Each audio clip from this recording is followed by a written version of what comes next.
Breakdown in districts. Senator Obama won all these 32, 31, 61. That's the Richmond area. The only outlier is the 9th Congressional District down there, and possibly the 6th there, that green one, which Senator Obama only won by 9. It's also a fairly mountainous area. Several things going for Senator Clinton in the 9th District, that Appalachian part of Virginia. The Caucasian and blue-collar heavy demographics have favored her across several different states. And so the 9th District is heavily blue-collar, heavily Caucasian.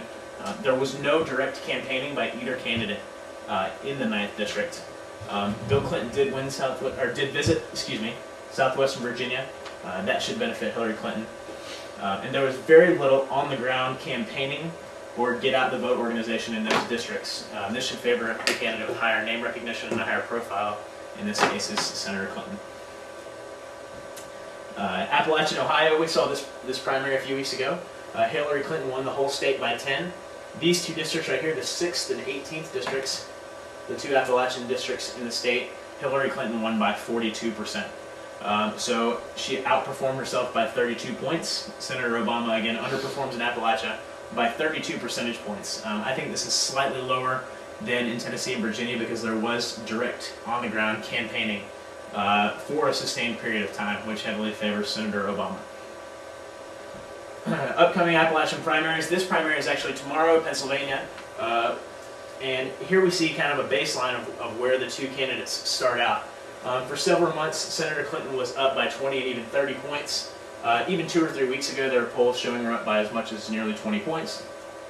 And we've seen that tighten with an increased amount of direct campaigning in the state to where, on average, Senator Obama is 43 to Hillary Clinton's 49. So that's an aggregate of several different polls.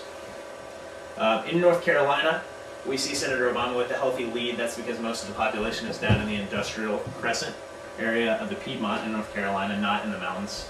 And in West Virginia, we see Senator Clinton outperforming Senator Obama 55 to 27 in the most recent poll. Again, a 2-to-1 built-in advantage for Senator Clinton across these mountainous areas. Kentucky is the only one that I can find that actually had crosstabs for each geographic region.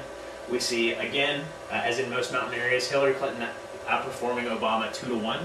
She's up 58 to 29, leads by 29 points. And that's fairly consistent across the western part of the state, into Louisville, and in the north and central part of the state.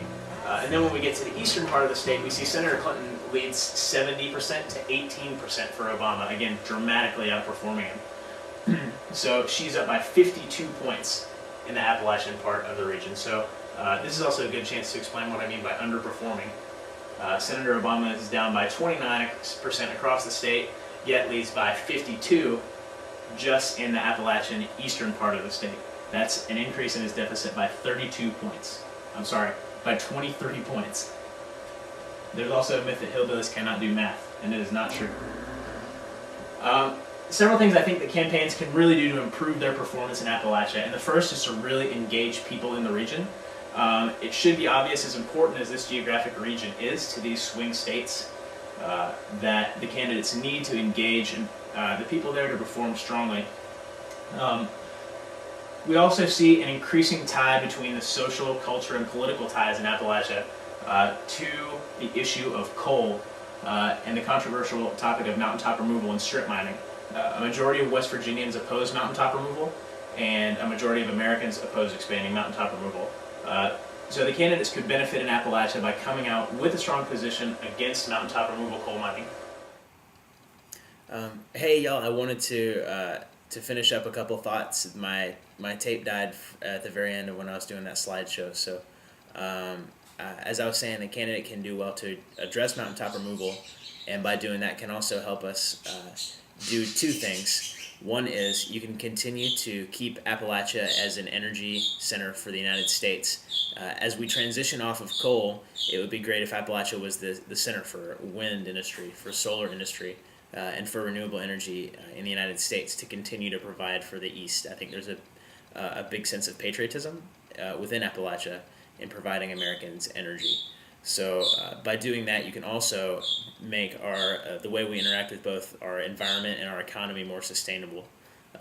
we could be creating energy in ways that don't blow up our mountains, and we can also be creating good jobs that are sustainable and well-paying, and in that way also address endemic Appalachian poverty, which is something that candidates have tried to do for a long time unsuccessfully. And so I think in conclusion, the thing to look at is really that the Appalachian political character is a very unique one. Whether you compare it to the lowland parts of each of the Appalachian states, or to the broader South, as they call it, Dixie, as a whole. And I think that candidates need to be appreciative of that, whether they're running at the state or federal level, and to address Appalachian people and Appalachian issues in an aggressive and very vocal way. And I hope the candidates will do this year, and I've really enjoyed doing this research. So I want to thank y'all for putting up with me doing this on video, and thank Harriet and all of y'all again for your patience with this. So thanks, and I look forward to seeing all of your presentations and all of y'all next week.